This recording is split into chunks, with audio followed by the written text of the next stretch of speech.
Hello, everyone, and welcome back to another episode of 1990's Represent. We're still in our fourth cycle of 1993, talking about a movie. In this episode, we're talking about Menace to Society.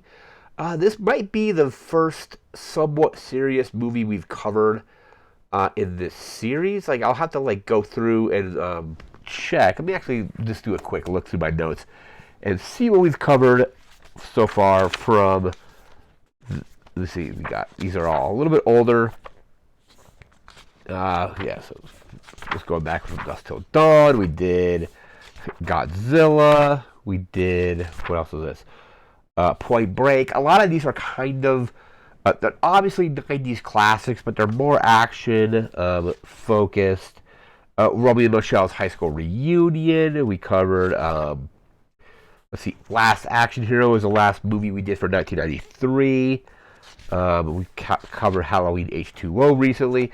So Menace to Society might be the first somewhat serious film we've covered on this particular show. But I absolutely love this movie. I think I like it a little bit more than Boys in the Hood. I've rewatched Menace to Society many times. I think I've maybe only seen Boys in the Hood maybe twice at the most. I for some reason gravitate towards Menace to Society. There's a lot of scenes. I don't know if they're intentionally supposed to be funny. I'm guessing they're probably not. But there's a few scenes, and we'll get to those scenes once we discuss the plot, where it's just something that I find incredibly funny, even though it's probably not supposed to be funny at all. But I didn't see this in theaters when it came out, but I did rent it on VHS probably in 1997, probably early 1997, because in 1996 I think we got TVs, small 13, 14 TVs for Christmas, and then I think for my birthday the following year, a little bit after that, I got a VCR, and I remember renting this from a local video store and really liking it. I remember classmates telling me about certain scenes of the movie, particularly the kind of the opening scene in the convenience store. Again, we'll discuss that more when we get to the plot. But just really wanting to see it, was really into the kind of the rap of the era, the West Coast rap specifically, East Coast rap too. But this movie is set in Los Angeles, around the kind of South Central area. I was very interested in that kind of the culture around that at the time, even though it was a very tumultuous time down there, because it was right after the Rodney King riots and the LA riots and all that stuff. So definitely a not so great time, kind of for people living there, but I was nonetheless just interested in kind of the culture of that time period. I still kind of am kind of interested in it, maybe not as much as I used to be, but this is just still a very good movie. It's not streaming anywhere currently, unless you just want to do a rental. So I did the rental on Amazon Prime, watched it recently, still had a really good time with it. Certain characters and actors I had kind of forgotten were in this film, like Glenn Plummer's in this film. I always call him, when I see him in a movie, that it's Toon Man from Speed. He's the guy that Keanu steals the Jaguar from. He shows up in Speed 2 as well. But he's in this. He's got a very kind of, he's only in maybe one scene. I think there's a flashback to him, but I don't know if it's the same actor. But he basically is in prison. And he's talking to the main character. Very emotional scene there. But that Samuel L. Jackson has he's in only one scene of the film, but has one of my favorite scenes. It's one of the scenes where it's probably unintentionally funny, at least to me. But we're going to get to the notes here about the movie, and then we'll discuss the plot and all that as well. So let me pull this open here. There we go. So Menace to Society, first released May 26th, 1993. Like I said, rented it on VHS in 1997. Directed by the Hughes brothers. They went on to do direct, Dead Presidents. I actually haven't seen that, so I need to check that out. Some of the same cast, like Lorenz Tate, is in that as well. This movie has a great cast. Let me actually pull it up here. And let me pull the cast up here. A lot of these people in this film haven't really done much like since this film. Like I know um, Tyrone Turner hasn't done a whole lot like since then, or very selective. Lorenz Tate hasn't. Jada Pinkett's probably like the standout because she ended up having a like pretty successful career like overall. But we have in the cast we have Tyrone Turner as Kane. That's our main character. You have Jada Pinkett as Ronnie, Lorenz Tate as O-Dog or Kevin Anderson, MC Ite as AWACS. We have Glenn Plummer as Purnell, Clifton Powell as Chauncey, Arnold Johnson as Thomas Lawson. That's Kane's grandfather. Puman as Doc, or Puman as Doc. We have Julian Roy Dusker as Anthony. We have Too Short as Lolok. Candy Alexander as Karen Lawson. We have Conti Sweet as Sharif. Bill Duke, who is in like Predator and Commando. He's in this as just a detective. They don't give him a name. Samuel L. Jackson as Tat Lawson. That's Kate's father. Charles S. Dutton plays Mr. Butler. That's Sharif's father. We have Saphir as Harold Lawson. Ryan Williams as Stacy. And Reginald Ballard as Clyde. So a lot of these people, I don't know if they've done any like major movies since then. Bill Duke's been in some stuff, like we mentioned, Predator and what was the Predator and Commando. Jada Pinkett has done quite a few things.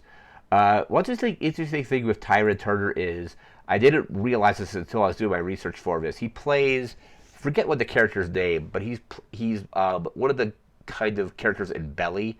He's the character that they send Method Man after because like they're like selling the drugs in like the Midwest, and I think like Tyrone Turner's character, he's the guy that basically is drinking with Method Man's character in a club. He tries to poison Method Man, and Method Man like blast him. He's in that. Belly's a great movie. I did a 1998 represent for that movie. I'll leave a link in the description to check that one out. But overall, just a great cast. Like I think, like by this time, I had seen Samuel L. Jackson. By the time I saw this initially on VHS, had maybe seen him in like 2 movies, maybe. Like I had definitely seen him in Jurassic Park and Pulp Fiction. I don't think I had yet seen Jackie Brown, so this is probably would have been my maybe like 3rd time seeing him in anything. But again, we'll get to his scene in just a moment. Like I said, the great cast. Apparently, a rapper named Spree One was originally going to be was in talks to play Kane, while Tupac was actually in talks to play Sharif. From what I was reading, Tupac didn't really like the way Sharif's character was written, so we'll get to more of this in the plot. But Sharif's character is basically kind of one of the only level-headed characters in the movie. Like Jada Pinkett's Ronnie is also very level-headed, but everybody else is kind of just like only out for themselves, not really thinking about the future. That's kind of the whole point of the movie. But Sharif, his character is Muslim, and he's talking about like going to Kansas for like a Muslim like kind of like a thing to like study it. But I think Tupac's kind of issue with the character was that there's no real explanation of why Sharif chooses to be Muslim or go with those beliefs, because I think in the movie he's kind of described as being an ex-knucklehead, kind of like Kane and O-Dog, but then has kind of like turned to like the to being Muslim. And Tupac was like, well, there's no real backstory to him. There's no real character development. It's just that he is this person that all of a sudden now is Muslim. So I think Tupac kind of wasn't a fan of how the character was written. It would have been interesting to see his take on the character, though. But they kind of probably, I think that they made the right choice by switching out to whatever actor I just mentioned as playing Sharif. Let me actually just pull that up here. As Vontae Sweet, who I don't really know any other films that he's in. This won the best film at the 1994 MTV Movie Awards. So, well deserved. I definitely think it's a great movie of 1993. Has an incredible soundtrack. Obviously, A lot of rap and hip hop. Let me actually pull the soundtrack up, and we'll get to that. The Menace II Society 2 soundtrack. It's been a while since I've listened to it, but it's got a lot of great tracks. It's about an hour. It's 6 minutes in length. We just got. I'll probably have to edit some of these names. We got Players Got No Heart by R. Green Jr. We have Straight Up Menace by A. Tyler and A. Allen. We have Pack It a Gun by Ant Banks. Top of the World by Kenya Groove. Only the Strong Survive by Too Short. All Over a Blank by MZ Kilo. Gorillas and Gangsters by the Lynch Mob. You got You Been Playing by Jay Stokes or by Smooth. Lick Them Mother Players by Brand Nubian. You have Death Becomes You by Pete Rock, CL Smooth, and YGZ. You have Unconditional Love by High Five. Quote, P is Still Free by Boogie Down Productions. You have Stop Looking at Me by The Cutthroats. Pocketful of Stones. It's a remix by UGK. Can't Mess with a Player by DJ Quick. And then we have Trigger Gets No Heart, which is a bonus track by Spice One. So again, Spice One, like I mentioned earlier, was in talks to play the main character of Kane. Looks like they still ended up using one of his tracks for that as well. So the soundtrack to this is really good. This is like I said, this is just a fabulous movie, like a look into this kind of time period and kind of like culture that was very prevalent back in the early 90s. Perhaps, like still is, but probably it doesn't really get, I don't think, talked about as much as it did back then. But overall, really enjoyed this film. We're now going to, let me just shut the notebook. We're now going to get to the plot of the film. So basically, it takes place over the course of like a summer, like after basically Kane graduates high school, and then a whole bunch of stuff transpires that kind of snowballs into just bad stuff all around. Beginning of the film, Kane and O-Dog go into a convenience store to get some beers. They get 40s. And they are getting followed around by one of the clerks, and they start drinking the beers in the store. The clerk is like, hey, like, don't like pay before you drink it. They pay for the beer, but then he's like, I feel bad for your mom. O-Dog shoots him. And then they end up shooting the guy's wife and taking the security tape. And then cuts to some footage from the Watts riots of the 60s. And then it cuts to our flashback of Kane as a kid. Movie takes place in 1993. I'm assuming, I think the flashback is like late 70s. So Kane is probably I think he's like around 18 in the current time period of the film in 1993. But it cuts to kind of like Kane's parents. Like they're like, his mom is a drug addict. His dad is a hustler. Like he goes outside and like Purnell, who he ends up befriending later in the film, they're out there drinking. He's like, I want to drink too. They give him like a sip of like whiskey or something. And they show him how to hold a gun. The mom comes out and gets him. This scene mirrors a scene later in the film. But they're playing poker, and one of the scene I keep talking about is Samuel L. Jackson is like, hey, like to a guy across the table, and he's like, you've been out of jail for like 2 weeks. You better come up with that money you owe me. And the guy's like, oh, I'll pay you when I feel like it, man. I'll pay you when I feel like it. He's like, what do you mean you pay me when you feel like it? You best be coming up with my cash. And he goes into this whole thing, and he, like, basically he's just like, I just spent 5 years in the joint. He's like, I'm supposed to be scared that you got a pistol. And he says something to him, and Samuel L. Jackson just blasts him. I don't know why I find the scene to be hilarious, but I just do. It's also the guys being completely like disrespectful to Sam Jackson's character, because it's like he could just been like, hey, I'll get your money soon, like, but then he's just like insulting him and like probably deserved to get blasted, to be honest. But anyway, it then flashes forward again to high school. Like Kate graduates high school. They're hanging out with O-Dog. There's like a party. O-Dog is showing people the footage, the security tape footage, and this drives Kane crazy. He's like, don't be showing people this tape, man. This is like, it's got you killing somebody on tape, and it's got me being an accessory to it. Like, don't be doing this. Kane is also hanging out with Ronnie at the time. That's Purnell's like wife, mother of forget what the kid's name is. Let me actually just pull up the cast again because I don't know if yeah. So it was Jada Pinkett as Ronnie. I don't know if the kid actually has. Oh, it's Anthony. Okay, Anthony's like her kid. Kid kind of like hangs out with him. He gives them money on the side, and Ronnie doesn't necessarily like that. But after a party, like there's a character named Harold who is Kane's cousin. Kane and him get carjacked. Kane gets shot in the shoulder. Harold, his cousin, gets killed, and this leads them to find out where this crew like rolls, and to get revenge on these people for killing Harold. Um, so they make a plan to do that. Kane lives with his grandparents. They eventually kick him out for just he's like his grandfather's like I can't have you in my house one more day or whatever he says. But they eventually like roll up to these two guys are like harassing this like basically essentially like a fast food worker. They're like get us some food, get us some food. They roll on them. They shoot that they shoot Kane and O-Dog and AWACS kill that guy. There's a scene where some guy comes up to I think the character's name is Chauncey comes up to his house looking for him to like steal a car.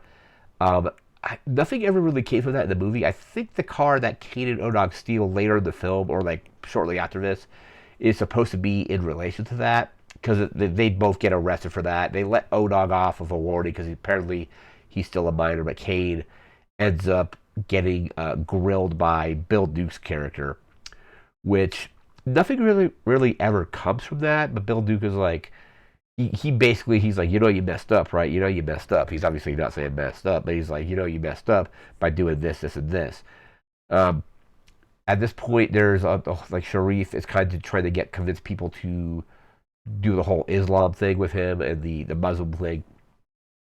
There's a really great scene between Sharif's dad, Sharif, and Kane, where he basically is explaining. He's like, I might not agree with everything this church has to say, like the Islam church. But he's like, if he could like take stuff from it, I said more power to Sharif for doing that. But there's a great line where he's like, Sharif's father is like, you're a black man in America. The hunt is on, and you're the prey.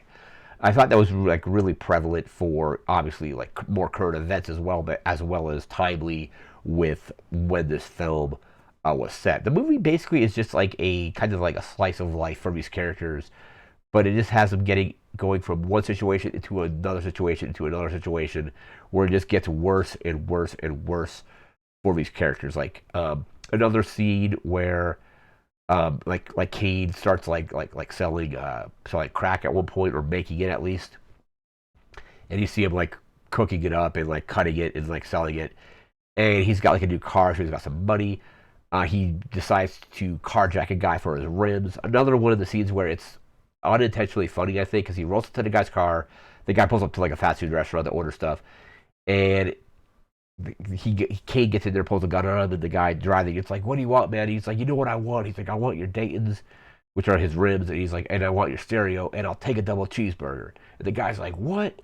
Just the fact he's like, I want a double, and then the guy goes to order the food. He's like, yeah, I'll take a double burger. And Kane pulls him back in the car. He's like, I said a cheeseburger, fool. He's like, you almost got shot over nothing. And then, so he gets the guy's, presumably gets a stereo, but definitely gets his ribs.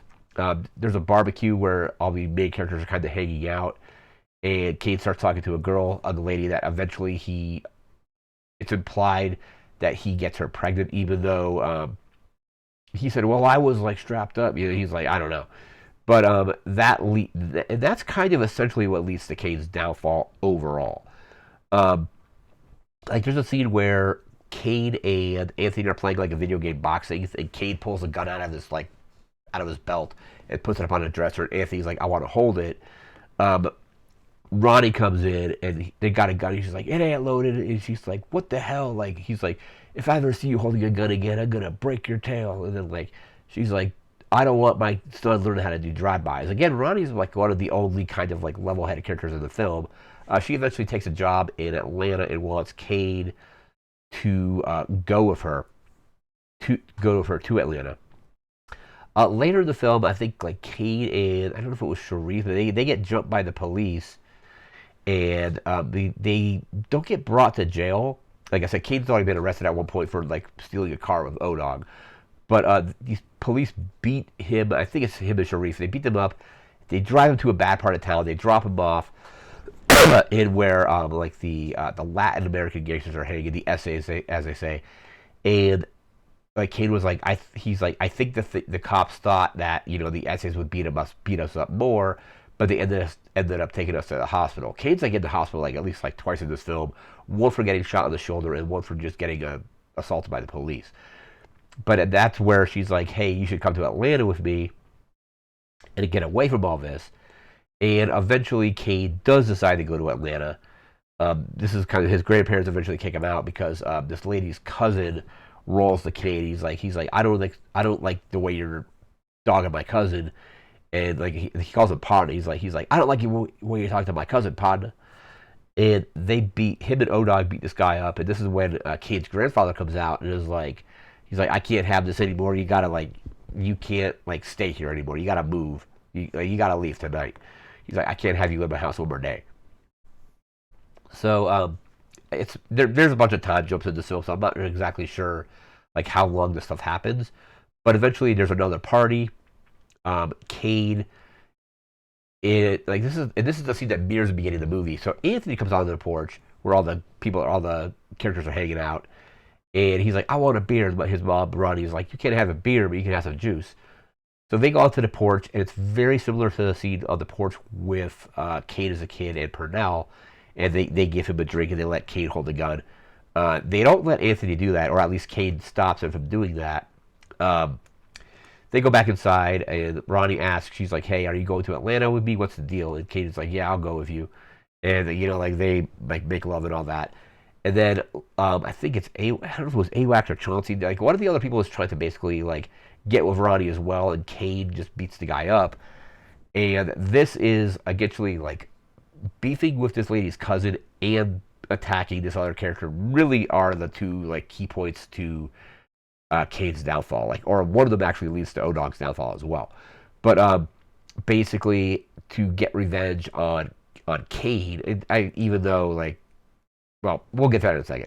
But he basically like takes the videotape. I think he's got a copy of the security tape that like Odog keeps showing people, which Kane is like constantly telling him like, hey, don't show people this tape because it's incriminating. Like, if you're letting people just watch this. So he's like, they're gonna sing a different tune once the police have this tape. So they send the tape to the police.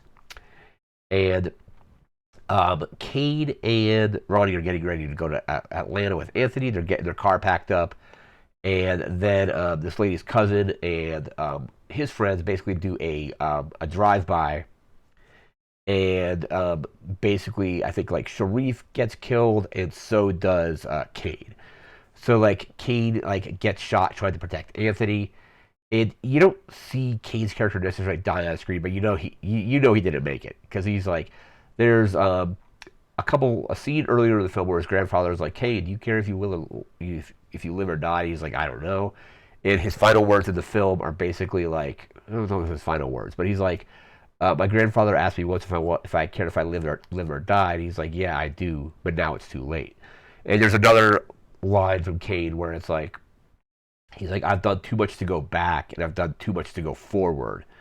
So basically, like, he gets killed on a drive-by with Sharif. That's kind of one of the more sad deaths of the film because Sharif was actually like trying to get, like his stuff together. He was like, kind of had gotten away from the kind of the gang culture and was leaning into doing the whole like Islam and Muslim thing. He got killed. Kane got killed. Odog doesn't get killed, but you later see, I think you see a scene where he's getting put into a police car, potentially because that one person sent in the security footage of Odog killing the convenience store clerk. But that's basically where the film ends. It like, yeah. Oh, like one other scene is like basically, Kane and Ronnie go to jail. They talk to Purnell. And Purnell is like, hey man, like take care. He's like tell like Anthony like the way we grew up was BS. Like And Kane like cries because it's basically he's like probably the last time he'll see him, and basically he's just like, hey, like take care of Anthony, take care of Ronnie, go with her to Atlanta. He kind of like convinces, helps make up his mind. But just the scene where he's like, hey, like like tell Anthony like the way you and I grew up is like it's not good. It's like that's not the way to do things.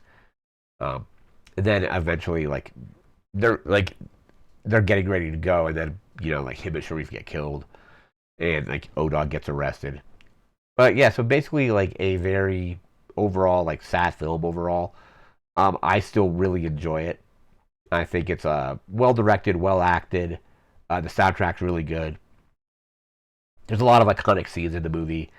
Iconic probably not for a good reason, like the convenience store scene, and also the two scenes that I just find to be hilarious are Sam Jackson blasting a guy for not paying up in the flashback scene, and then Kane carjacking the guy and being like, "I want your stereo and your ribs and the double cheeseburger." Just a very kind of don't know if that was intentionally funny or if that was written to be funny, but I at least found it funny myself. But overall, just an incredible film. I highly recommend checking it out if you can find it streaming somewhere. Like I said, I rented it on Amazon.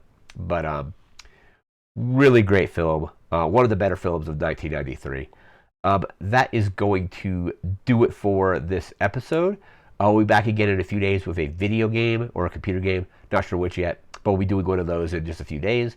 And then we'll be jumping into 1994 again and the rest of the decade. So remember to like, comment, share, and subscribe. We'll see you again next time. Thanks again for watching. Take care and have a good one. See ya.